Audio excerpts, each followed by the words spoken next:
giving you the real from A to Z surrounding the Dallas Cowboys. News, updates, rumors, transactions, takes, and more. So strap up, Cowboys Nation, and start your day off with A to Z Sports. Live with Will Steele. 3, 2, 1. Here we go.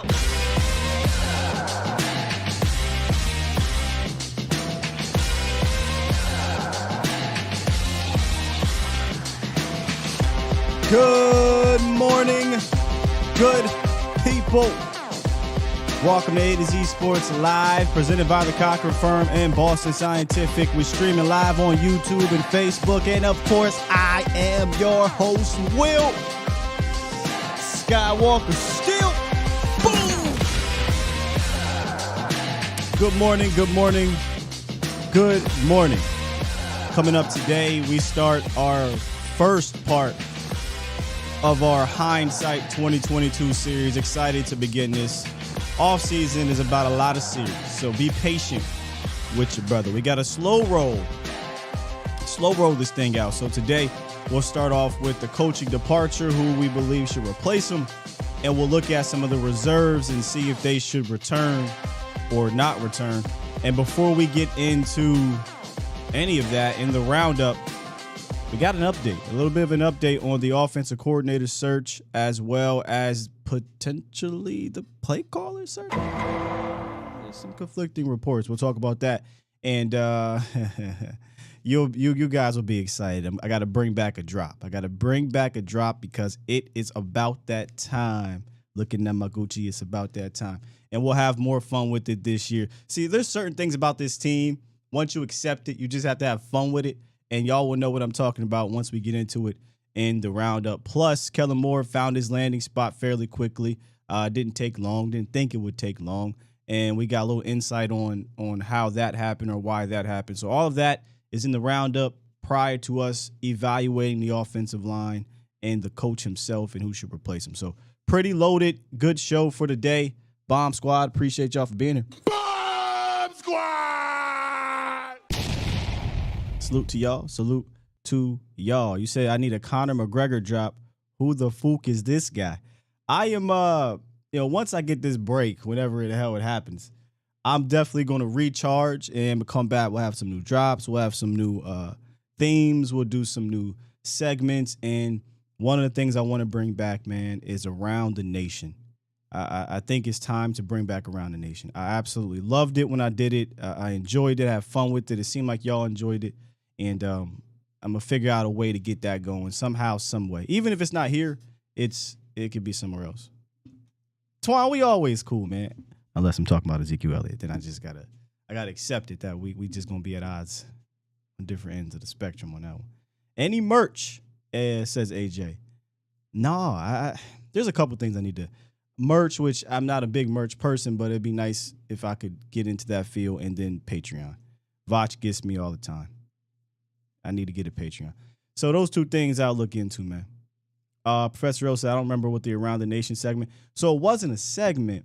It was a show that we did. This is when I was solo dolo and I was just doing stuff on the Skywalker channel, which turned into Dallas Cowboys Network.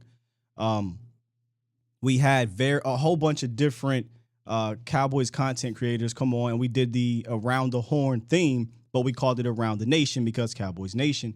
And it was themed around Cowboys. And at that time, it was right after, I think, free agency, right before the draft. So we did draft talk, free agency talk, Cowboys talk. It was really fun, man. And each week I had a different variation of guys. One week it'd be Jeff Kavanaugh, Vach, Space Cowboy, Jay Tuck. Another week it'd be Rome, Frankly Football, DMV was on. I mean, it was different. Nobody was doing anything like that, and it was really fun. Everybody enjoyed it. It had Sturch on. Shout out to Sturch. And I want to do that again, man. I absolutely loved it. And, of course, I was the host. I was mediating the whole thing. We did the points, had a winner. It was dope. It was dope. So I'm going to see if I can get that going again. But, your boy been stretched thin, so need a little bit of a break at some point to recharge, and then it's full head of steam into this offseason, man. Full head of steam. All right, that's enough of that. They're probably tired of hearing me talk right now about all that stuff. So let's get into this roundup. We got some updates, some news in the roundup. Then we'll come out. We'll talk about this Cowboys offensive line. If you want to call into the show, talk about whatever, 351-999-3787. Prefer when we start talking about this line, we kind of stick to today's portion of it because tomorrow we'll talk about the starters and the mainstay type of guys. But today will be about the coach and the reserve. So if you're going to talk about the old line, kind of stick to that point, if you will, so we can save this content for tomorrow. All right, let's do it. Thank you, Twan. Thank you. It's time. It's time. It is time for. It's time for the morning roundup. Round 'em up, boys. Hey, yo. Also, thank you guys. I didn't say this on here, but dealing with a death in the family. So it's the last about 5 or 6 days been a little tough. But I appreciate y'all. Y'all been the best for those who have reached out and whatnot. Thank you very much. Look at this one right here. The salary cap jumps to an all-time high of $224 million. The Cowboys are projected to be about $7.4 million over the cap, but they can easily get under the cap, obviously, with a bunch of press button maneuvers, right? You got Dax, you got Gallups, you got Martins, you got Lawrence, you got Zeke, you got Tyron, you got a whole bunch of guys. You can press that button. The Cowboys can create upwards of $50+ million if they want to. So that's there. But you know what that means, right? Here comes the money. Here we go. Money talk. Here comes the money. He's back. He is back. This is Stephen Jones's wet dream when he hears about how much salary cap and money the NFL and the league will have. And y'all know how it is with Stephen Jones. We dropped this one last year, I believe it was. Maybe it was in the middle of the season, but I think it was last offseason. Whenever we hear the word pie, this is what I think about.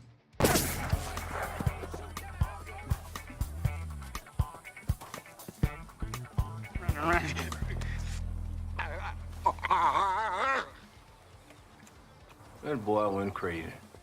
That boy that went crazy. He definitely went crazy over this pie.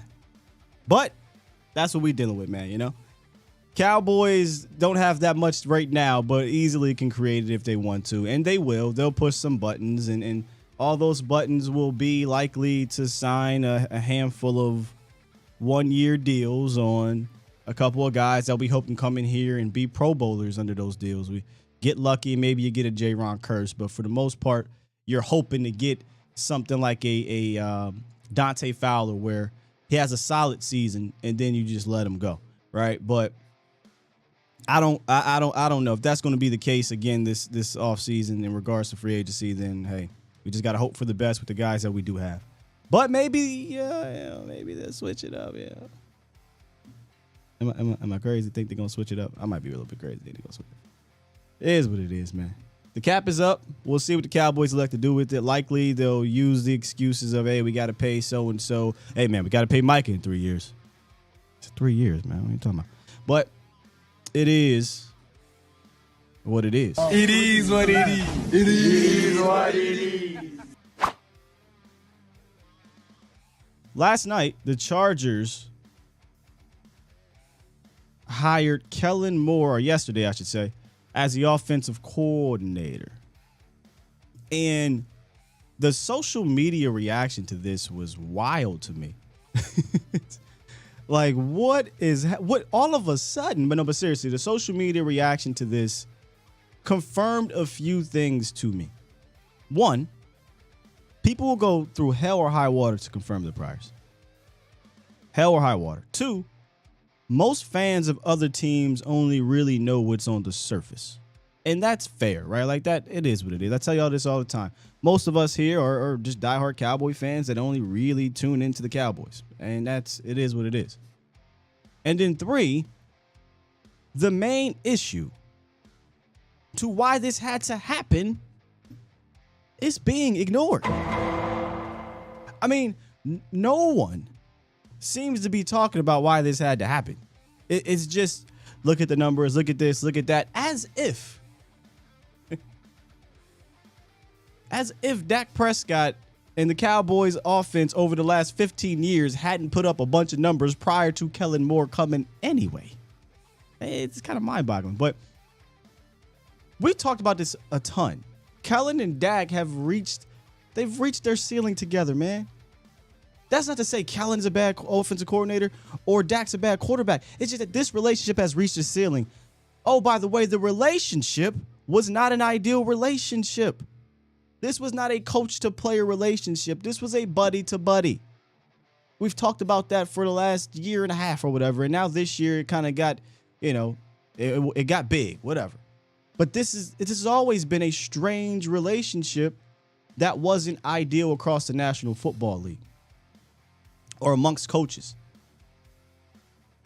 And when we reached out to a said person to ask about this specifically, it was confirmed that their relationship was not normal. It was not coach to player. You hear the term peer-to-peer for a reason. You're hearing that for a reason because it came from in-house. So this just had to be done, whether for Kellen's sake and for Dak's sake. Those two guys, I think, have reached the max that they could reach with each other. Now, Kellen can go in LA or to the West Coast Cowboys, let's be honest. That's who they really are. And hopefully the Cowboys can bring in a guy that can also help this Cowboys offense and Dak Prescott reach different ceilings. Because we talked about this in the offseason. You can move or in the regular season, you can move the ceiling for certain players if they give you evidence, right? We talked about Dorrance Armstrong. Just use an example on Vach's show. He had a new ceiling. Once he started balling out, I was like, okay, the expectations rise a little bit if this is what you're going to be doing, right? So I think there could be a new ceiling that could be reached for Kellen, for Dak, for both parties. And on social media, man, this just seems to be flying under the radar.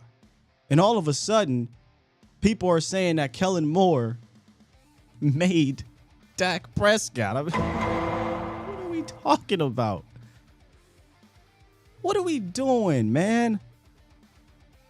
As if the evidence has not showed you this year alone the difference when you have the quarterback and you don't. As if the evidence has not shown over the last few years when you had the quarterback and you don't. The offense is completely different and worse. Let's just be honest. So let's not act like Kellen Moore pulled a Brock Purdy and elevated the offense to the best offense in the NFL under Cooper Rush. Stop it. Dak Prescott has been successful under Kellen. He's been successful under Scott. And then before Kellen and Dak, the Cowboys offense under Tony Romo was successful with Jason Garrett and was successful with Bill Parcells. So it's like the Cowboys have been successful with multiple offensive coordinators. Losing Kellen Moore is not some shot to the Cowboys' foot that's going to kill them for the next decade. I mean, radio and social media are going completely overboard with this. Have we forgotten you have a top 10 quarterback? What the f is going on here?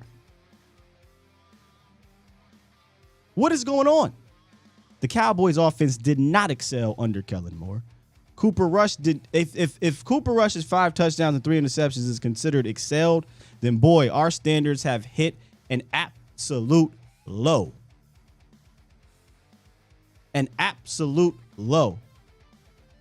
The offense was one of the worst offenses in the NFL. Cooper Rush was quite literally the worst third down quarterback in the NFL. The offense was one of the worst offenses getting to the red zone in the NFL.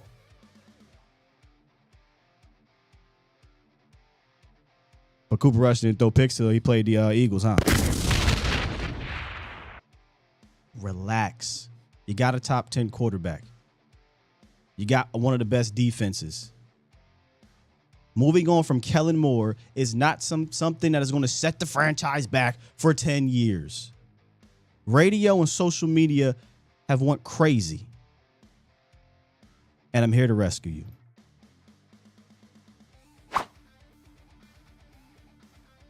So who do we replace him with? Remember initially when this report came out, I said, let's put a pin in that. I'm not really quite sure on this because the only report I heard was David Moore, and I'm talking about this report. He initially reported that Mike McCarthy would be calling the plays. And I said, I know he's close to the team, but no one else seems to be reporting this. So now we're getting conflicting reports from, I believe, Nick Eatman and Todd Archer, who have said that is something they have not been told or have heard. And they're both also close to the organization. Now, I'm sure McCarthy, wouldn't mind calling plays, but he also did say that he also wouldn't mind not calling plays. Mind you, Jerry didn't come out and say this. McCarthy didn't come out and say this. Steven didn't come out and say this. Everything's been on the hush since the loss. None of these people have spoken about this specific thing since the loss. So I'm still putting a pin in this, and I do not know if McCarthy 100% will be calling the plays just quite yet. And I think that's a big deal because now if he's not going to be the play caller, it means he's not going to be the installer because coming out of his mouth, you install it, you what, class? You install it, you call it. That's from Mike McCarthy. Okay? Now, if he is a play caller, then we move forward with that. But if he's not, I think who he brings in, the range of potential offensive coordinators opens up again. Because now we could bring in potentially different styles of offenses. Whereas we know what McCarthy wants to do from a West Coast standpoint, and he's likely not going to deviate from that too much. Now, he'd bring in someone to help him install the game plan and deal with the numbers and X's and O's and all that stuff, but he obviously would be calling it. But if he's getting a guy in here that is not from the McCarthy tree and he is open to looking outside of the box, well, I think that range of who the potential new OC or play caller is opens up. And we got a few names that have surfaced already. One of them actually has an interview with the Cowboys, and that is interim offensive coordinator Jeff Nixon. Now, there's a bit of a caveat here, but per league sources, Jeff Nixon is interviewing with the Cowboys for their open offensive coordinator spot. He called plays when they fired Joe Brady in Carolina, and obviously he did a damn good job losing Christian McCaffrey and still netting one of the better run offenses in the league. However, Jeff Nixon is a brother. And that means the Cowboys are essentially following the Rooney Rule, where you have to interview for offensive coordinator or defensive coordinator jobs. You have to interview minority candidates. Now, is this just a formality or is there legit interest? We'll never know. We'll never know. But that is the rule. That is the rule. They have to interview a minority. And Jeff Nixon, I didn't look into him deeply, but seeing what he was able to do with Deontay Foreman and Chuba Hubbard, listen, it looks good to me. I told y'all, if you're going to bring a guy up in here, you better be able to know how to have a run scheme. I got an answer for that, by the way. The other name that surfaced that really isn't an under the radar name, that I don't know why I didn't think of this when it happened, when I was thinking of offensive coordinators, maybe because I hate this team, but Philadelphia Eagles quarterback coach Brian Johnson, who also coached Dak Prescott at Mississippi State, and he's helped Jalen Hurts in his development. Archer dropped that name earlier, and I was like, duh, Will, why didn't you think about that one? He's actually a pretty damn hot candidate right now. He very well may be offensive coordinator, play caller somewhere else, and potentially a head coach in waiting with that specific team. But if you could somehow be able to kind of get him to flip switches from division rivals, I think that'd be a fantastic hire. I think that'd be a fantastic hire because I don't think you'll get a buddy-to-buddy, peer-to-peer situation. I think you get a coach-to-player, and he comes from a scheme that knows how to run the ball and knows how to get the best out of their quarterback and weapons around them. Now, he hasn't been an OC. But again, I'm all about bringing guys from those specific systems that have netted this type of production throughout the league. I don't know about Kellen Moore's system and Jason Garrett and Scott Linehan, but over the last decade, I don't know too many dudes that have run that style of offense and won Super Bowls or been to Super Bowls consistently or championship games consistently. And that's why I'm all about bringing in something fresh. So Jeff Nixon is a name, and then Brian Johnson is also a name, quarterback coach from the Philadelphia Eagles, Cowboys Nation. A lot there in the morning roundup. How are we feeling about those two names? Could Nixon be both running back coach and run game coordinator? I don't know about running back coach and run game coordinator. I suppose, I guess. But usually you see an O-line coach and run game coordinator or really just run game coordinator. But maybe. Maybe. Why not? That ties in together, right? That ties in together. Brian Johnson was OC at U of Florida. He was with a number of different teams in college prior to being the offense coordinator. I'm sorry, the quarterback's coach with Philly. And one of those teams was Mississippi State in 2014 to 2016, where he coached Dak Prescott. Quarterback's coach, by the way. Jeff Nixon used to be a running backs coach. I say get him, says Darren.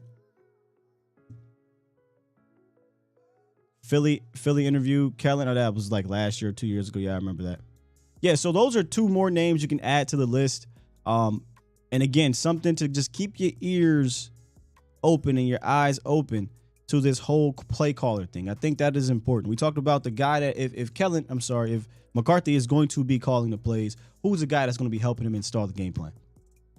And if he's not going to be calling the plays, man, that opens up the book so much to me. And I don't get why they wouldn't open up the book. I don't get why they wouldn't say, man, let's see what's out there. Let's see if we get some fresh takes on this offense prior to committing to Mike McCarthy so fast. Didn't make any sense to me. So here's what we'll do. Get a couple calls in prior to us getting into this offensive line talk. All right, since y'all called in, I imagine y'all want to talk about some of the things we just discussed in the morning roundup. So let's go ahead and let's do that first and get to the Pulse of the Nation hotline presented by the Cochran Firm. Make sure you guys if you have any legal advice you need or representation you need, you hit up my guys, Brian and Larry at the Cochran Firm here in the DFW area. If you had to go to work today, where it's been terrible down here in the DFW area, it's been sleeting and ice, it's bad out there. I advise you not to drive, but if you do, and somebody hits you, they're not insured or something crazy like that, and you need represented, hit up my guys, man. They'll get you what you need. 1-800-THE-FIRM or visit CochranTexas.com for your free consultation today. 267, you called in early. What's up? Yo, Sky, what's up, bro? What's good with you? It's We Don't Like These 304s. It's Chris. What's good, Chris? How you doing? Yes, sir. Doing good. How about yourself? I'm good. Yeah, you know what's crazy to me with Kellen Moore? Isn't an offense supposed to be simple for your offense to understand and complex for the defense? Why was it the other way around? Ooh. You know, speaking about smartest guy in the room theory, right? Speaking about offensive line, I wanted to talk about that. I think the Cowboys should go offensive line here, and I honestly think even though I hate to do it, they should follow the Eagles model when it comes to how they built their offensive line. Because one thing that I actually respected what they did over the past few years is that they continue to invest in their offensive line. Like they got out in front of it. Yeah. And they've gotten out in front of it for the past few years. Like they drafted Landon Dickerson to replace Jason Kelsey. They didn't, and then he turned into a guard and then he turned into a really good player. and then they drafted another center to replace Jason Kelsey, even though he was on the team. So they got out in front of it, and that's something I want the Cowboys to do, because you don't need a Bijan Robinson in the first round if you have a really good offensive line. Right. And I think they will. The Cowboys have emphasized offensive line since Jason Garrett took over, right? When Jason Garrett came here, they emphasized it. They've allocated a lot of resources to the offensive line. They don't spend a ton of money there, and that's kind of where the difference is in regards to Philly. Philly has signed some guys, right? They've tried. They took some chances on guys too. We forget one of their best offensive linemen is not even playing. He's on IR. Brandon Brooks, I think, is his name. Is it Brooks? No, I think he retired. Oh, he retired? Okay, but last year, I believe he got hurt, and he wasn't able to play last year, which probably made him retire. But they went out and spent money on him as well. So I feel like if they're going to invest, they got to invest in O-line as well in the free agency market, not just the draft. Yeah, 100%. And don't let that Pro Bowl fool you for Tyler Biadasz. They just named that Tyler Huntley. We made a joke about that yesterday. You got to address him now as Pro Bowl Tyler Biadasz. Yeah, you know what? That Brian Johnson name is such a good name that came up, because, like, my thing is with the offensive coordinator, like, if Mike McCarthy's going to call plays, which, reports are saying that he might not, but if he is, you got to get a young guy in there, like somebody who's been in one of these San Francisco systems, to look at Mike and be like, yeah, we got Tony Pollard. Because the thing that drove me up a wall with Kellen Moore and Tony Pollard is, like, I think Tony Pollard might have been one of the most wasted talent that the Cowboys have had over the last 5 to 10 years. Say that last part again. I think Tony Pollard might have been the most wasted talent that the Cowboys have had over the past 5 to 10 years. Like, obviously, that's he was fair. good, because, like, they didn't run any screens with Tony Pollard. It's like, how don't you run a screen with a guy that's that explosive? That's 100% fair. And we can go all the way back to 2019 when he was drafted. I was fully all for having Tony Pollard split the backfield and allow him to be kind of Alvin Kamara to Mark Ingram. And then once you saw him, showcase his ability, it's like, all right, we're definitely doing this next year, right? Didn't happen. Okay, we're definitely doing this the following year, right? Didn't happen. Now in the contract year, we decide to do it, and we really didn't go all the way in. And once we get to the most important part of the season, he gets hurt, and I feel bad for TP. By the way, I'll be dropping the doc talk on TP later today or tomorrow. And now it's to the point where we don't even know if we can bring him back because of the whole running back situation plus the injury. So it sucks. I definitely think they wasted his career probably more than anybody in the last 5 years. Well, he's going to go join Kellen in L.A. That's what people are telling me. Why? They have Austin Eckler. I know. That's what I told them. I'm like, why would you do that? Yeah, that'd be goofy. And then Kellen didn't even use him. But I heard Dalton Schultz was a name I was hearing about going to L.A. Take him. Yeah, Dalton Schultz was a name. That's all. That's the only name I've been hearing. Yeah. Well, hopefully that settles itself out. But that Brian Johnson name, I really like that name. I like that name a lot. I hope they eventually end up hiring him. We'll see, man. We'll see. Right now, he doesn't even have interviews scheduled, and honestly, he could just be waiting for Shane Steichen to get a head coach job, right? And if Shane gets a head coaching job, then he just stays in Philly and continues to build his resume. Yeah, that would make a lot of sense for him. Yeah. Appreciate the call, man. Well, all right, Scott. Yep, I'll talk to you, bro. Yeah, that's the name I was hearing about the Chargers was reuniting with Kellen would be Dalton Schultz. I suppose. I don't know. Peter Eckler would now get center snaps. I know that's the running joke, but in all seriousness, I doubt over the next 2 years Austin Eckler will sniff 177 receptions. I doubt he'll sniff that. Nacho, you tried to get in, I think, yesterday. I didn't get a chance to get to you. What's up, man? Hey, how you doing, Sky? I'm good, man. How are you? Hey, listen, real good. Exciting off season. Just the fact that we're, trying to get. We have, what is that? About 7 positional coaches and changes. Hopefully we're going to have a new voice. Yeah. New voices in the room, and it's exciting to think that the Brian Johnsons of the world, as he spoke about, he worked with with Dak and things like that, or Nixon. It looks like right now. I think at this point, it's pretty clear in terms of the fact that we're bringing back Dan Quinn, whoever we're going to sign as our O-line coach and our offensive coordinator, whether he's going to go along with McCarthy.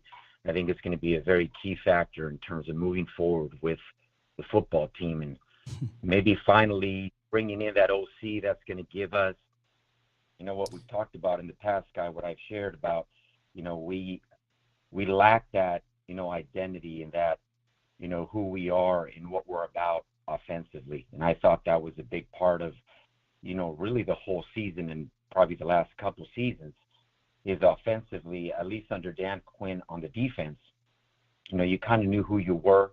You worked with the players who you had, and, it was an outstanding performance, maybe by far, I think, one of the best defensive performances we've ever had, under Dan Quinn and in the playoffs in a long time. And, when we played the 49ers and, offensively, we came up short. And I think, do you feel, let me ask you this, do you feel moving forward as we go ahead, and obviously, we're going to have a team that's going to be, different coaches, maybe a little bit change of philosophy in terms of what we do on the offensive side of the ball more, it sounds like. I hope it's not a formality. What was your question? You were about to ask a question and you stopped. What's your question? Yeah. So do you feel like we can really make that decision and bring in an African-American coach and say, this is the fit that we need in terms of for Dak in the offense, and not just do a formality to cover the Rooney Rule? So you're saying, do I think that this is legit interest, essentially, with Jeff Nixon? Yeah, absolutely. Yes, absolutely. There's no way to tell, man. I don't want to speculate.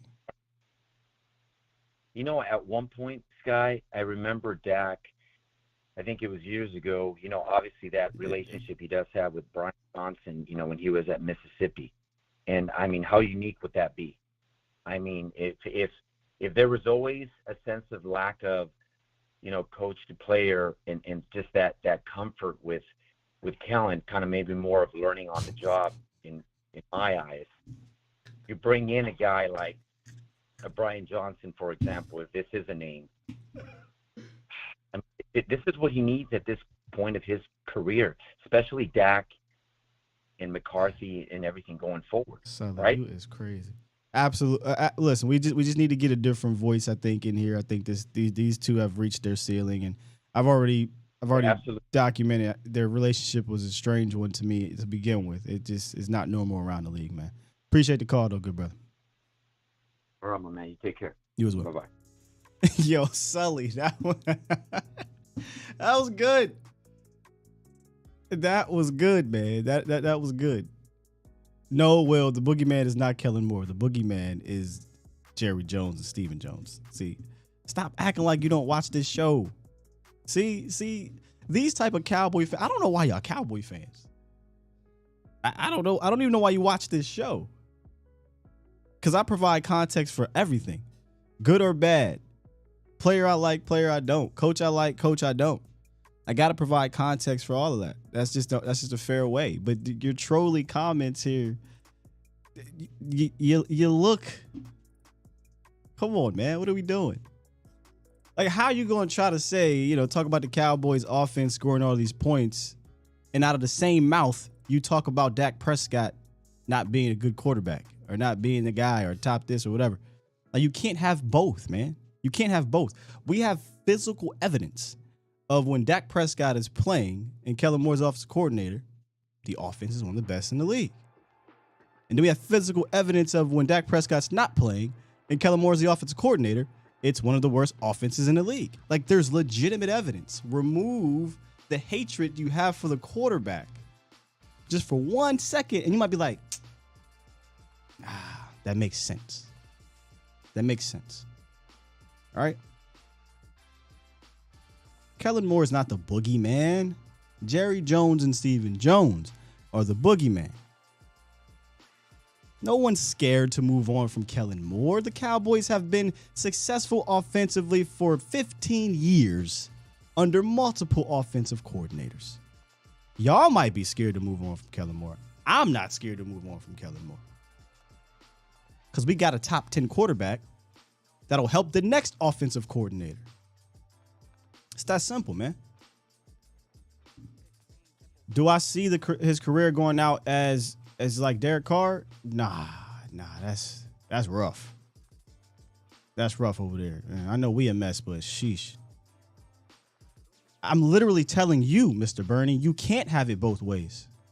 I'm telling you that because we have physical evidence. I don't know how many times I got to say this. I don't know how many times I got to say this. Forget, you keep bringing up the Colts and 54 points. Forget the Colts. We got years of evidence. Not just the Colts and 54. In all reality, the Colts game was not a great game offensively. It wasn't. If we want to keep it a bean, this offense pretty much did exactly what it did over the last 4 seasons under Kellen Moore. In the final stages of the season, it got weird and it tailed a little bit. It got funky, got inconsistent. We could talk about the play calling, but do I have to do this? Like, if you've been watching the show, like you said, and you can remove your hatred for the quarterback for one damn second, you would hear when I say Kellen Moore's not a bad offensive coordinator. He's immature. He's inexperienced. He doesn't understand situational football. He doesn't bring the same game plan or variations of it from week to week. Again, you can't possibly watch certain games, Washington, Titans, San Fran, and say, man, hell of a game plan. And then watch what you see against Chicago or Minnesota or even the Tampa Bay game in the red zone and say, shitty game plan. Like, I'm honestly, man, maybe I should just start being the shock jock guy. Maybe that'll resonate more with fans. I don't know, man. I try to provide context to certain things, good or bad. And certain fans just can't seem to handle it. They want you to break TVs and cuss out this person or that person. No. Because the one person you should be taking all that anger towards, you're not. Because you need an easy target. You want to go send the mafia to Dak Prescott's house. And I'm supposed to take you seriously, mister? Come on, sir. Rick, and then we're going to get into this O-line talk. Yeah, what's going on, Scott? What's up with you, man? What's going on, Cowboy Nation? Hey, man, I don't know why people think that Dak Prescott some kind of bum that came out of nowhere. You know what I mean? He a bum quarterback. They're the dude upset. been doing things since he. Man, for what? Kellen Moore? Come on, man. They What ride. is wrong They with you ride. Cowboy fans? They ride with Kellen Moore, bro. Like, what are we doing, man? Yo, y'all used to mediocrity around here, man. Y'all like that? You satisfied with just winning one playoff game, getting to the divisional round, then packing it in and going home? I need a coach that can help this team They're get not over the hump. satisfied with that. They want to tear it down and suck for a few years to potentially hope to get better than that. That's what they want to get worse. Well, tell them to go. Them certain fans. When we lucked up and got Dak Prescott. If a lot of y'all don't remember, Tony Romo got hurt. Season was damn near over. Kellen Moore got hurt. You got a 4th-round draft pick that was doing his thing in college and did his thing at the Senior Bowl and was sitting on the bench. You looked into Dak Prescott. You know how many teams would have loved to look into a person like Dak Prescott? Sure. Him and Zeke was good rookies. They overexceeded as rookies. And you gonna shit on the man? Like, come on, man. I mean, y'all people need to calm that shit down. But here's where you just gotta have some understanding. They're upset. You know, every Cowboy fans nation, we're hurt right now, and we're looking for somewhere to direct our anger. And right now, is squarely on number 4 because he played poor in the game. So I understand Mr. Barney's anger, but don't allow your anger to make you look silly. That's all. Yeah, but at the same time, you give them solutions right now. You know what I mean? The Cowboys are looking at I'm solutions. trying. Yeah, I'm trying to give solutions, but that's yeah. Well, I see. That's the thing that kills me about some people is that, like, you giving off solutions. You got a person that worked with Dak when he was in college, and obviously they must know each other good enough. They was comfortable with each other, and they did some good things for one another. Why? Come on, man. The reason that Philadelphia is where they at, they took the prototype quarterback. They took them to the same quarterback with Jalen Hurts. Jalen Hurts is just a different version of Dak Prescott. If a lot of y'all don't get this shit. And they put somebody that worked well with Dak with Jalen Hurts. Is that a coincidence? Yeah, you know what I mean? Who would argue? Who would argue Jalen Hurts is an elite quarterback?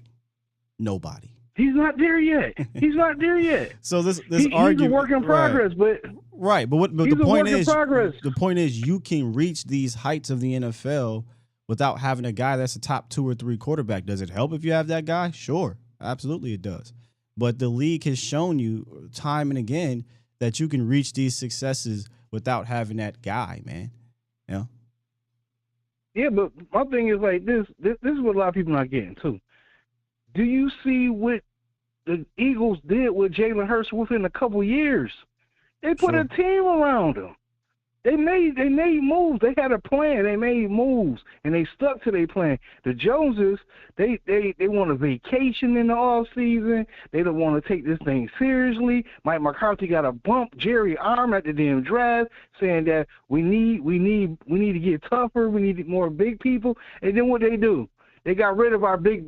They got rid of the big gorilla and sent them to Washington because they wanted to keep damn Josh Ball. Are you being serious? Y'all got to look at what's going on. Stephen Jones now ain't doing this right.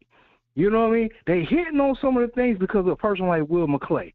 They need to back off, let Will McClay, let Mike McCarthy cook in the kitchen, and Dan Quinn cook in the kitchen and put this team together. What they should be focused on, help Mike McCarthy put in the right coaches in here so we can get these groceries and get to cooking up a great meal so we can do something when the postseason, instead of us sitting at home on the damn couch watching our divisional rivals that we went 1-1 with in the damn Super Bowl. Because ain't no way in hell you going to sit here and tell me that we shouldn't have been in that NFC Championship game playing against them damn Eagles. We'd have given them a better run for their money than them bum-ass 49ers did. Come on, man.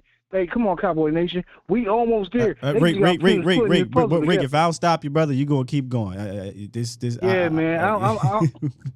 Hey, man, they get me charged up, keep shitting on that like that, man. Get that dude the right weapons and we can do something, man. And the right coaching. All right, man. I'm out of here. I was going to say, man, perfect segue to Rick. But so the segue was supposed to be about letting Mike McCarthy cook and whatnot with his coaching. And we may be doing that with the offensive staff being revamped. One of his guys, I don't think this is letting Mike McCarthy cook because I don't think he wanted to get rid of Joe Philbin. But one of his guys that he is letting go or has let go is Joe Philbin. And shout out to my guy, Matt Lennox. He wrote an article about McCarthy's comments on letting some of the coaches go. And one of the things he spotlighted in that article was Philbin's time with McCarthy. And quote, offensive line coach Joe Philbin spent years with McCarthy in Green Bay before joining him in Dallas in 2020. There was some musical chairs with the Cowboys offensive line over the last few seasons due to injuries, which is Philbin's fault, is what he says. However, questionable starting lineups and rotations left plenty to be desired, so a change may have been inevitable here, end quote. So Joe Philbin is gone. I'm curious. Let's give it a grade. What would you grade Joe Philbin's tenure here in Dallas, Cowboys Nation? I'm curious because it was very, very strange one. Found out he made a ton of money too. But what would you grade Joe Philbin's tenure here in Dallas? Grade. I'm sorry, from A to F, F to A, whatever you call it.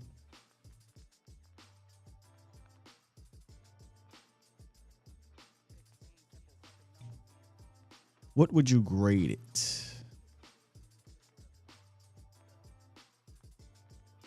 C, C minus, B, B, B. Interesting.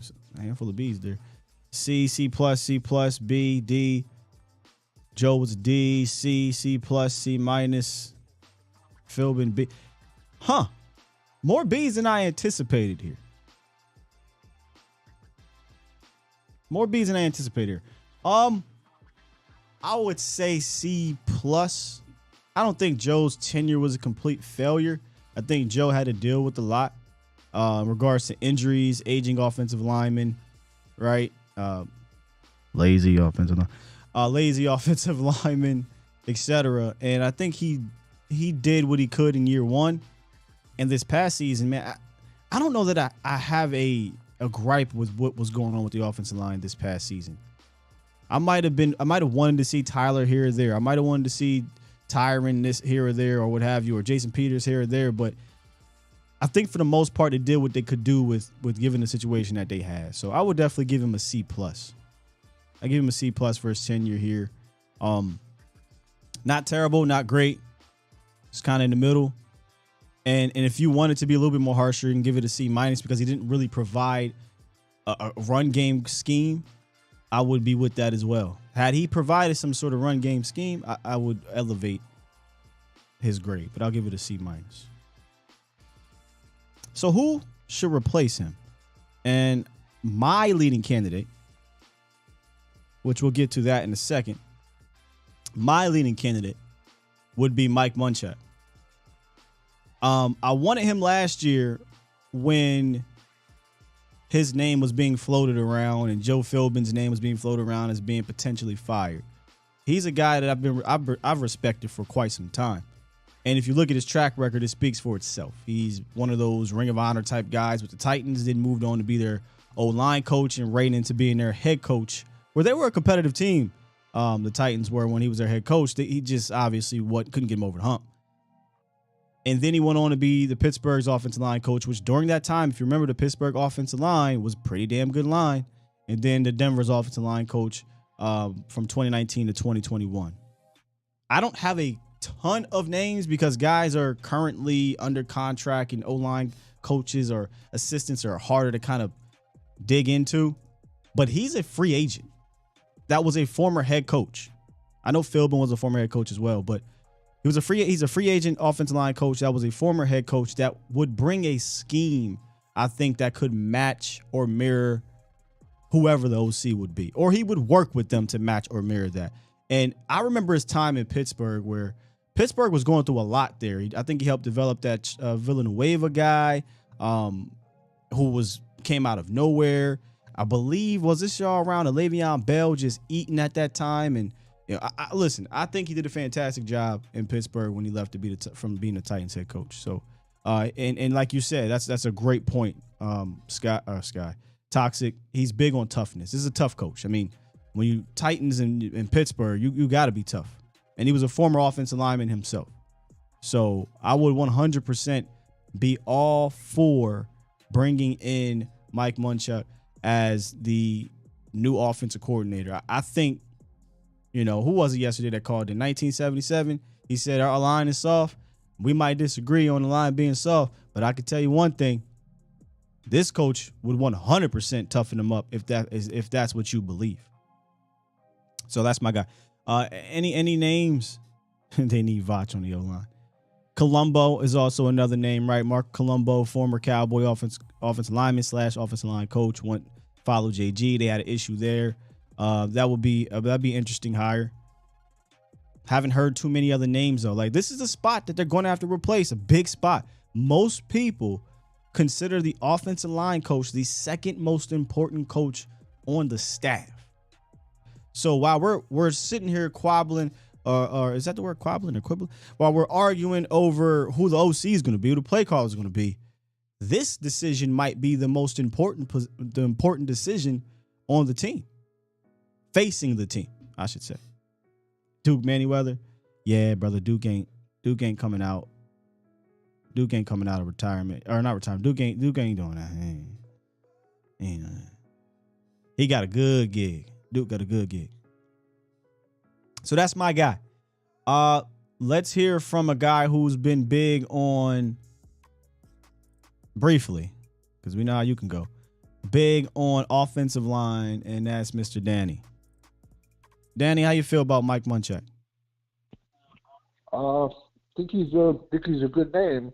He's an old school kind of guy. Definitely would bring toughness to our O line. But a question. In 2022, he didn't coach nowhere. No, he's a free. He took a year off after coaching for 20, almost over 20 years, 20 some years. Yeah, I think he played close to that too. He played a long time in the league too. Yeah. So I would guess he's probably I would hope that he's number one on the list for the O line. Let me ask you a quick question with the OC coordinator. Sure. Why isn't Byron Leftwich getting any love? People say, "Oh, he passes too much." Well, as the head coach, if you think he passes too much, tell him, "Hey, slow down a bit and run the ball more." But I think I know he turned down the Jacksonville job 2 years ago, the head coach. No. Jacksonville passed on him, I believe. They circled back to Peterson. What I read was he wanted to bring in his own general manager. Oh, and okay. Tony Khan had his guy, and he turned it down. But you might be right. You might be right. I didn't hear that part, so that's news to me. You could potentially, but I think they made the correct decision. Doug Peterson, I think, was the better choice from day one. But you don't think he's a good offensive coordinator, Leftwich? I don't know that I'd go that far and say Byron's not a good offensive coordinator. I think with Byron, you almost have to go back and look at, well, what did he do prior to Tom? Because Tom Brady brought his offense there. There's no denying that. You know what I'm saying? Like that was a Tom Brady ran offense with a little sprinkle of no risk and no biscuit, but not a whole lot of no risk and no biscuit. So I think you gotta go back and look what he did with Jameis Winston type of situation. But I think Byron is a respected OC around the league. Probably has to tweak some things. But I don't have enough data to give you will it be a fit here in Dallas? Yeah. I was just wondering why he's not really getting mentioned at all. That's all. It seems like he might be around the league, but not here in Dallas. Yeah. With the O-line, in a perfect world, at 26, Broderick Jones from Georgia is there. But I don't know if you remember, the first time I ever called you, I said, don't judge me on my first, second, or third. Judge me on my late guys. So I'm going to give you a name.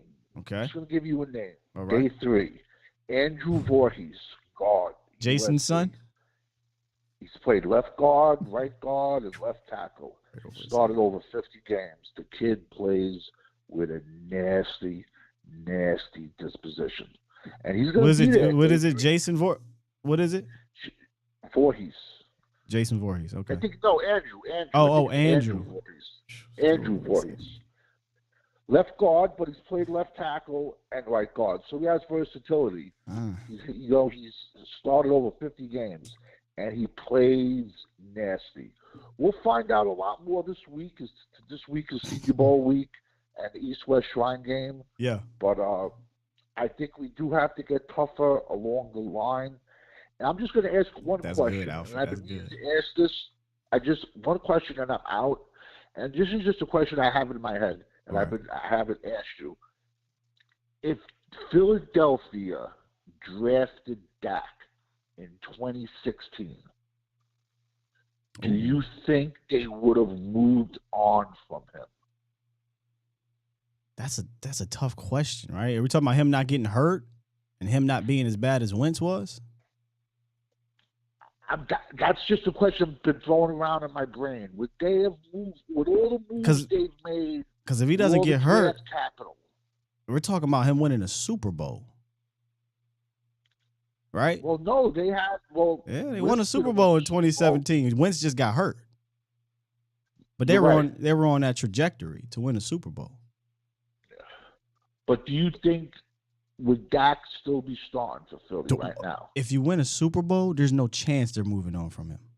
I mean, unless I don't think so. Well, they fired the head coach who won the Super Bowl. That is true. You know what? You know what? And I thought that was stupid, but here they are back in the Super Bowl. So you know what? Listen, stranger things have happened. You're right. They fired their damn head coach, but I think they did that because they were at odds on what to do with Carson Wentz and And who's the quarterback that they drafted? Jalen Hurts, right? But I think they chose Carson Wentz stupidly over Doug Peterson. But it worked out for them because they're back in the Super Bowl. Listen, I don't think that's the problem. We just have to get him the tools. But unfortunately, he may Dallas, not be the solution though. That is valid. Like he may not be the solution given the current structure in Dallas, and that's valid.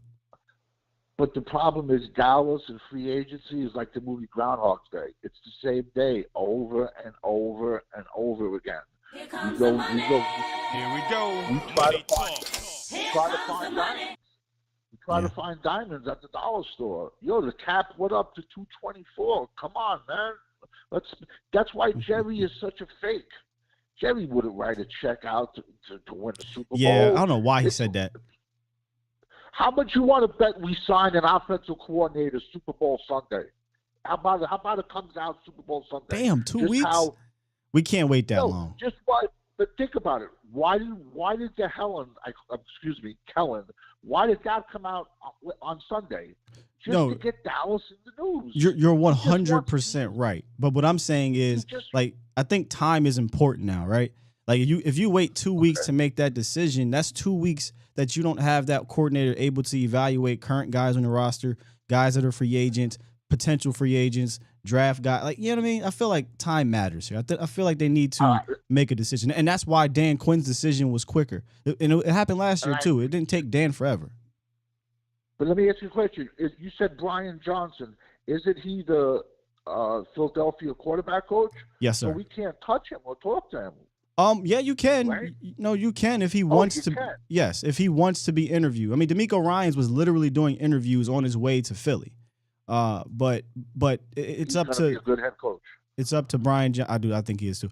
It's up to Brian. And right now, from what I read, he's not taking any interviews right now. And I think what he's waiting for is to see if Shane Steichen takes a head coaching position, and now he just slides right into being the offensive coordinator in Philly.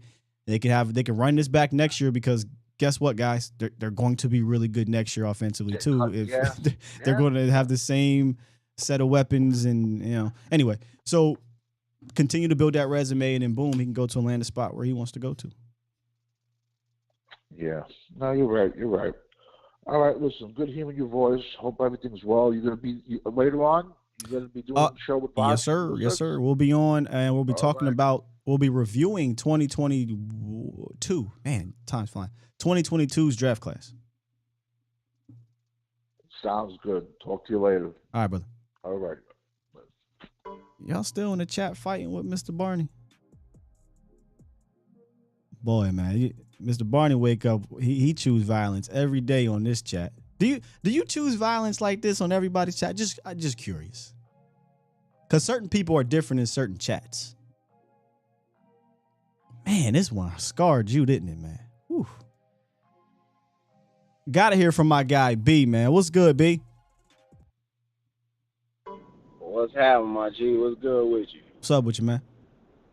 Oh man, just sitting over here listening to all the callers and listening to you go back and forth with these boys, man. Hey, that's part of that's what I sign up for. Yeah, I see you, my man. Just a couple quick takes, man. Just to kind of work backwards here. Gotcha. You was talking about Mike Munchak, and I think that'd be a great hire. But because I think it'll be a great hire, the Cowboys are not going to do it. Damn, I've been hearing rumors about. We so PTSD. I've been hearing rumors about what's his name, Lunda Wells, and all that, and that'll be a Jerry Jones special. Lunda Wells, OC, as the offensive line coach. Yep, that's what Broadus has been saying. That is interesting. Yeah, that's what Broadus has been saying. Keep an eye on Lunda Wells. He could potentially be the offensive line coach. I don't know how much I would. Yeah, I don't know how much I like that. Like, not that Lunda Wells couldn't be a good, technically, like, good offensive line coach, but I think I'm being a bit biased here in what I want, in the sense of I want a guy that can bring a scheme, that can help out whoever this OC is going to be. So it's kind of what I'm looking for. Yeah, I agree.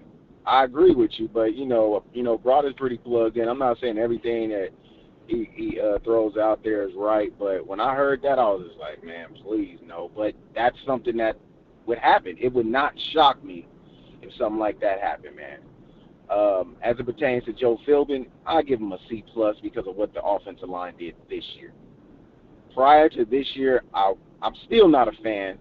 I'm glad the Cowboys decided to go look a different direction for whatever the reason was. Prior to this year, I just wasn't a fan for a lot of the things that you said. He didn't come with a type of scheme. He was just a coach. Right. But he wasn't someone that came with a run game like a coordinator and things like that to help marry the passing game and the running game, as we all say. So I'm glad that, that they went in a different direction with that. Next thing, man, I would love to be one of Mike McCarthy's boys. I'm going to tell you why. Man's got everybody he know a bag. Yo, my man got Jim Tomsula, ain't been in the league since. The defensive coordinator, former player. The Mike Nolan man, joint was kind of wild. The Mike Nolan joint was the wildest one, fam. Yo, Doug Nussmeier, Davis, like my man's got everybody he knew. Marty Schottenheimer's son because he hired him. And yo, my man's gets everybody a bag. I need a boy like. Matter of fact, I'm gonna start reevaluating my circle. But I get my own bag, but I'm gonna start reevaluating my circle, G. But to be fair, because it's hilarious, because it's true. Like the Mike Nolan thing is wild. But and then obviously Tom Sula. Tom Sula technically though was a very respected defensive line coach, very respected.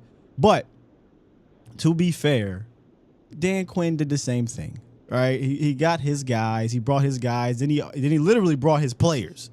He got his players over. So coaches do go with who they're familiar with. So that's to be fair. But I got nothing for you on Mike Nolan. That was just stupid. I don't know what he was doing, Mike Nolan. No, I'm just clowning, man. I thought about it because I'm interested to see in the staff that he builds. Like, this is his first opportunity that I'm aware of where he can just say, you know what, let me sit back and see who's the best QB coach that I'm familiar with that'll do this or do that can come in and see it the way I see it. And I'm interested to see these type of moves that he makes because I think that it's very important at this time for what Dak Prescott is going to be going forward. Is he going to get clipped? Is Jerry Jones going to let him,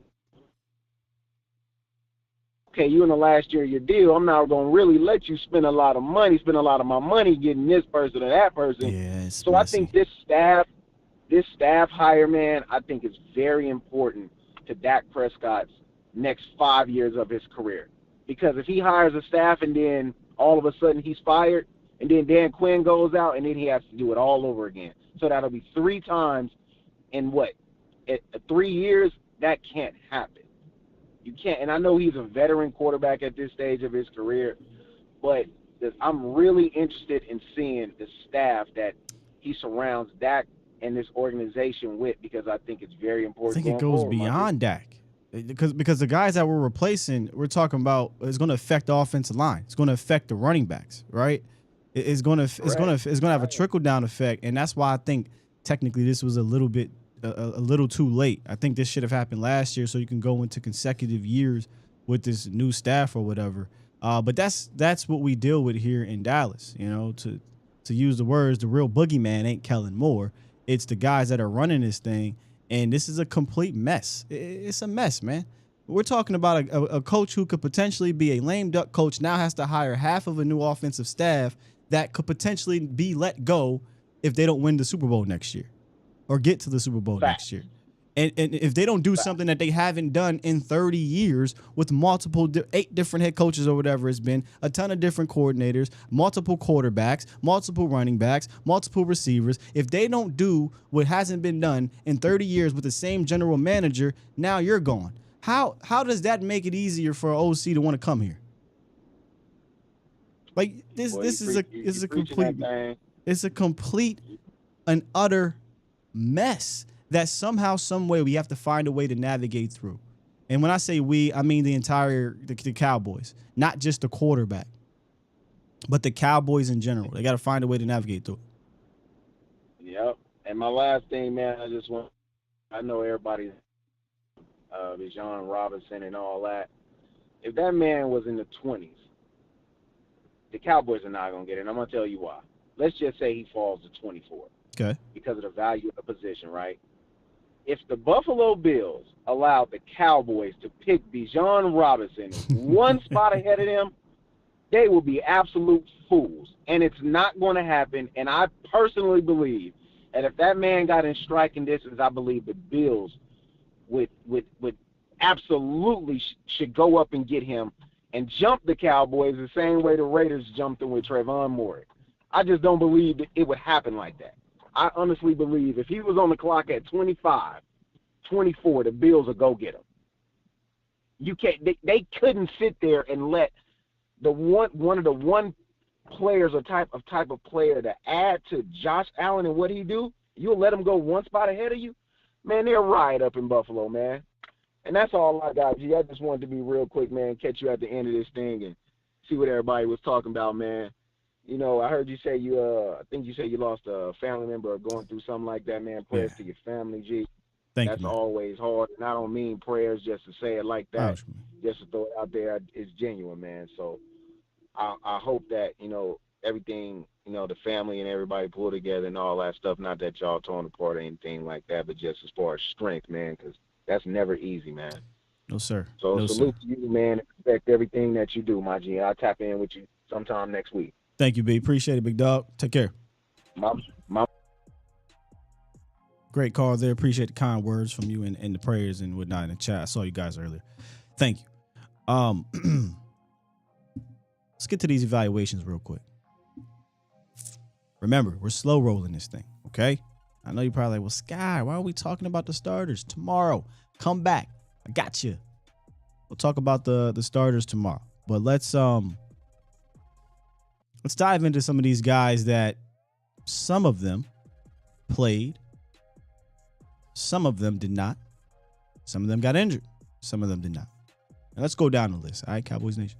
We're also going to do, I don't even know if, and I spelled his name wrong. My bad. It's Avion Collins. I don't even want to do grades or anything for these guys. Just kind of your overall thoughts here. So Avion Collins, a guy who became a preseason darling for the Cowboys by being solid in the preseason. Finally started to get called up once you start suffering a bunch of injuries on the offensive line at tackle. And I think at the very least did enough from a preseason standpoint and practice squad, whatever standpoint, to be brought back next year to get a shot to be a part of the backup rotation or the practice squad again. So I have nothing bad to say about Avion Collins.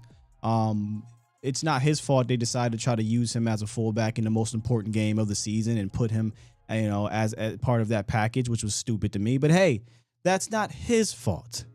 Your offensive coordinator decided to think, hey, let's go ahead and try this Hulk package against one of the best defenses in the league with a tackle who's never done it. But I'm not mad at you, Avion. That is on them. So I'm all for bringing Avion Collins back, get him into camp, see if he can continue to improve. I mean, this is not a young guy. This is a guy that's been around the league. But I don't expect him to be a guy that's going to be a starter or whatnot. But I'm pro Avion Collins. Pro Avion Collins. This one here, Matt Waletzko. Drafted in the 5th round with the pick that we sent over to Cleveland for Amari Cooper, who had a pretty good year over there. And we selected offensive tackle Matt Waletzko, the 6'12", not really, 300-pound, wiry, athletic tackle who, this is what pisses me off the most. This is what pisses me off the most about this selection. They knew coming in he had a shoulder issue that had been bothering him at North Dakota Knott State for a couple years. Elected to draft the kid, didn't tell him to get the surgery, and he injured his shoulder in camp, missed a ton of time, and then re-injured his shoulder again, and then I believe got surgery. Essentially almost pretty much a wasted season for Matt Waletzko. Well, it didn't have to be. Matt Waletzko's going to have to put on some pounds. He showed some promise athletically. I think he has some of the technical abilities at tackle to be a part of the rotate, like the swing or backup rotation. But the strength is always going to be the thing with him because he can get out leveraged fairly easily, and he's just not a strong guy in general. So he's got some growing to do as well. But there was something there, basically saying the same thing we said about him being drafted. He's got the potential, but he's got to put on some strength. But Matt, well, let's go.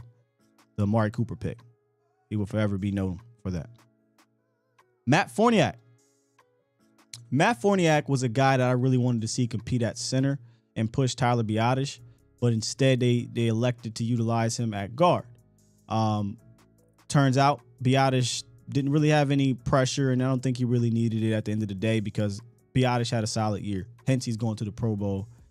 You now have to address him as Tyler Pro Bowl Biadasz. But Matt Forniak played a ton of guard, and he was not good. He started 3 games at left guard, gave up 13 pressures and 6 quarterback hits. It was not a good start for him at the guard position. Once McGovern went down, he was inserted, and he played that way. Again, a guy that you obviously, he's under contract because you drafted him. Well, let's go. Did I say, is it Matt? Yeah.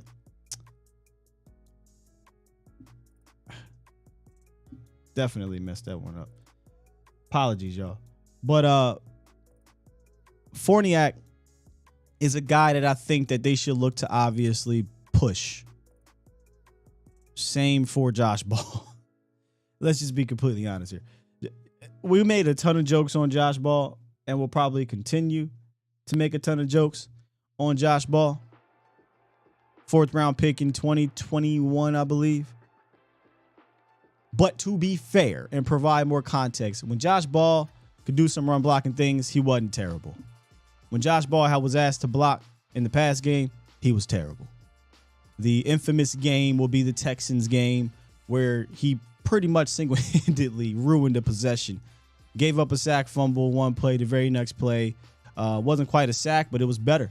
It was it hit Dak's arm, the ball went haywire, interception, almost ball game. So Josh Ball, I hope they don't come into next year like, yep, Josh Ball, my guy.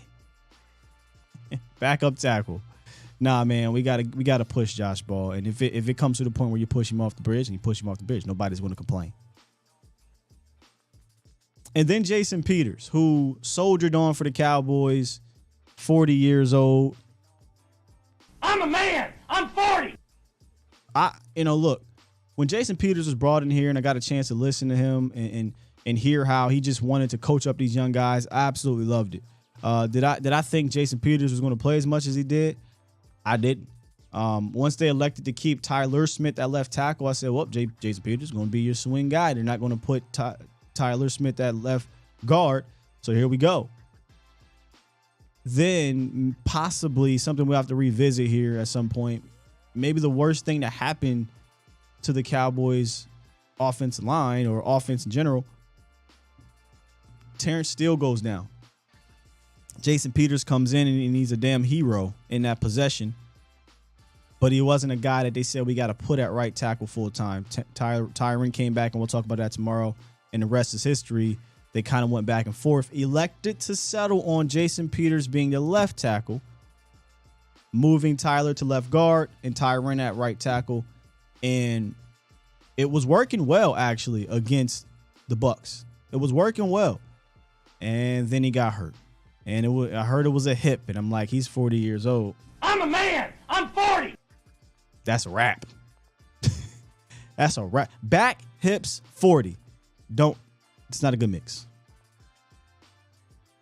So these are the guys, aside from Jason Peters. I don't believe Jason Peters will be back. I think he'll hang it up. He gave it a go. I think you're going to see, obviously, Matt, well, let's go under contract, draft pick. Forniak under contract, draft pick. Ball under contract, draft pick. All day 3 picks. And Collins, I mean, he's a guy that they could potentially sign, for cheap.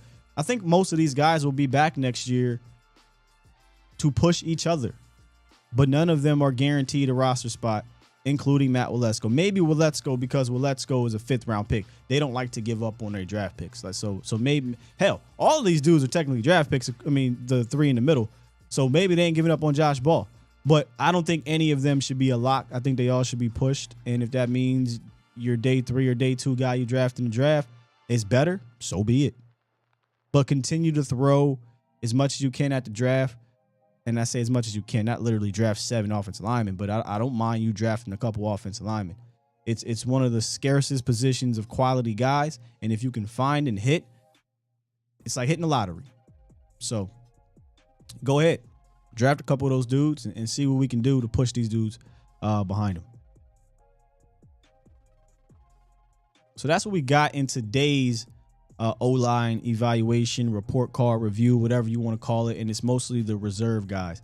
And funny thing is, when you go back and look at this, Ball will let's go, not really, but Ball, Fournier, and Collins all had to play, and Jason Peters. So when you're looking at the reserves, and we might kind of scoff at it, just know the reserves could be just as important next year. So we can't just look past it. The reserves could be just as important next year. And tomorrow's conversation is going to be, a lot more, I don't want to use the word hard, but intense. Be a lot more intense because there are decisions that are going to have to be made. Good decisions in regards to your rookie, and then other decisions in regard to an all-timer that we'll have to talk about the possibility of returning or not returning. Right? So something to keep in mind for tomorrow. Let me get to some of these super chats, and then we'll jump into the chat here, man. And we are still, boy, Will, I gotta give you some props. You can go. You can go. This topic here, boy, it is in your heart. It is in your heart, and you're gonna let everybody shout. What they say in church, if it's in your heart, shout it out. You shouting it out, brother. Salute to you, because I tell people online that argue with people like you, be like, I don't know how y'all can do this. Y'all just gonna keep on going. All right, let's get to some super chats. Super chat. What's the date? 31st. Okay, we got I Bring It. Did I miss some yesterday? I must have missed some yesterday. I Bring It says, salute to you, $10 donation. As it relates to the O-line, are we seriously considering releasing Tyron Smith to make cap room? And are we going to re-sign Connor McGovern?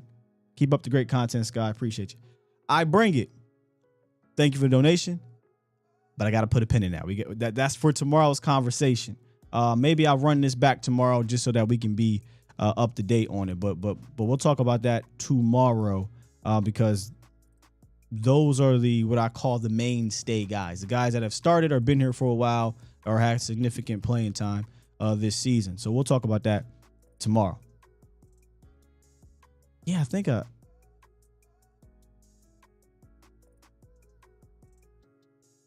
must have missed some yesterday. Let me read some of these. I don't remember reading them. Super chat. We don't wipe those 304s. I'm going to be like Eddie Brock in Spider-Man 3 in the church praying that the Eagles lose. Maybe I did read that. Super chat. Dwayne dropped one and said, as long as we're close, I'm guessing you mean as long as we're close, building through the draft and discount players, we ain't making a splash in free agent. Okay. I hope that ain't true. So I'm thinking you're saying as long as we continue to remain close, and this is a discussion too. Steven will look at this situation and say, see, this kind of works. So we don't really need to go be aggressive because we're almost there. That could definitely be the case. And the next time we hear from Stephen Jones, it would not shock me if he came out and was talking about, oh, well, man, we were this away from potentially being in the Super Bowl, and we think this is the right way. Yeah, it wouldn't shock me. It wouldn't shock me. The other Twan, Okafor. Super chat. He said they had John Madden on 23 this year. That's how old B Bird is. Okay, we talking about B Bird yesterday. See, my bad for not getting to the super chats when it mattered. Yeah. B Bird said he played Madden when they had John Madden on the cover. That was in the 90s. Super chat. Derek says, Sky, wasn't you talking about Bobby Slowick as OC here? Yes, indeed. He is one of the names. Bobby Slowick, Wes Welker, now Brian Johnson, Scott Turner. Those are some of the guys that we talked about. Again, I'm just naming names. I haven't heard anything. I do not know if they're looking into these guys, but these are guys that I'm interested in at least hearing from. And then Marv, I did read Marv's yesterday. So we got through all the super chats. Appreciate y'all, man. We got one more. Toxic Tom. Super chat. Is Mr. Bernie our Rob Parker? Nah, man, he's just a Scorn fan, man. He's just a Scorn fan. He's good for content, though. He's good for content, as my guy Vosh would say. Listen, Will. I get you, brother. We're upset. You're upset. Easy target there. And of course, it's definitely after the game, right? I get it, man. I get it. Eventually, it'll hopefully come to you that you know what the real problem is with this team. And you just got to strap back up for next year and hope for the best. I hate to live in a hope creed. Y'all know me. I hate living in a hope creed. But that seems to be the reality of a Dallas Cowboy fan. Even Twan. And look, Twan don't like Dak either. He even like, listen, Bubba. Listen, Bubba. The Cowboys dead is what Twan said. We want Dak to work on his game, but bruh, he isn't going anywhere. When Twan is over it, you know you wanted something. But look, you got a lot of people engaging in the chat, so appreciate you, man. Appreciate you. Y'all were fantastic. What that does is it allows YouTube to say, hey, man, something or somebody is going crazy in this chat and the engagement is popping. So salute to you. Salute to you. And salute to everyone else, not just you, because the rest of the chat has been fantastic, as you guys usually are. The phone calls were great, as they usually are sometimes. And I appreciate the donations. Shout out to Jubo. We're just going to call you Prime, brother. What kind of money will still command? Is this from our conversation from yesterday on Vox's channel? Hold on. Let me see if I still got my guy up here. Joey Crack. Do I got him?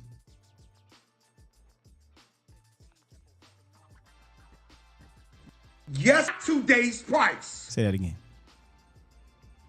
Yesterday's price is not today's price.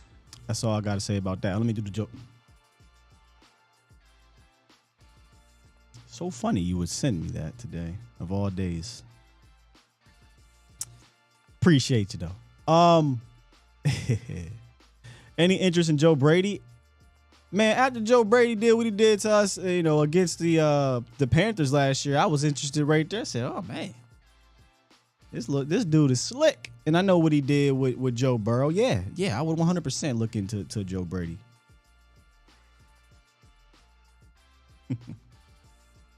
Appreciate you, Prime. Once again, man, if you enjoyed today's show, you enjoy the shows in general, listen, this is, I heard Law say this a long time ago, and I really do believe this. This is like therapy, not just for me, but I think for Cowboys Nation in general, because we need somebody that can understand us to talk to. These talking heads and these media people and these letter networks, they don't understand us for real. They get paid to essentially clown us, and it works. But we need somewhere we can go to. That's why our community is so important, where we can actually talk through these things. And then when you go talk to your crazy friends or coworkers who say outrageous things, you can smack them upside the head with context and facts. Because then the conversation will shift. Even if your crazy friend is a Cowboy fan. So hit the like button, man. I will see y'all later on today on Voch's show, Voch Lombardi Live. We'll be talking about 2022, draft class across the league. The schedule has been shifted over there, and it will be shifted here at some point. Right now, we're just getting through this part of the series. Likely next week, we'll start getting into the draft. I'm still not ready. I still don't want to, because once you do that, it is a final nail in the coffin, but it is a must. It is a must. But here's a dope thing about the community. Lots of our community has already started to get into that. So make sure y'all check all of those great content creators out. Also, I did feature my guy Matt Lennox's article today. on our A to Z Sports article spotlight. Make sure y'all check him out on A2ZSports.com. Great writer. He's a hell of a hard worker. He actually writes for a couple other teams too for A to Z Sports. So check him out and all the other fantastic writers, Shane, Matt, Cole, Mo, who will be on later tonight for A to Z Sports Prime Time. With that said, go press this button. John Kitna, yes. Would love to bring John Kitna back, man. Would love to bring John Kitna back. Appreciate you guys for being here, man. Good stuff today. Please come back tomorrow. We'll finish this conversation. We got to have a tough talk, family. We got to have a tough talk about a certain someone. Come on back. Love you.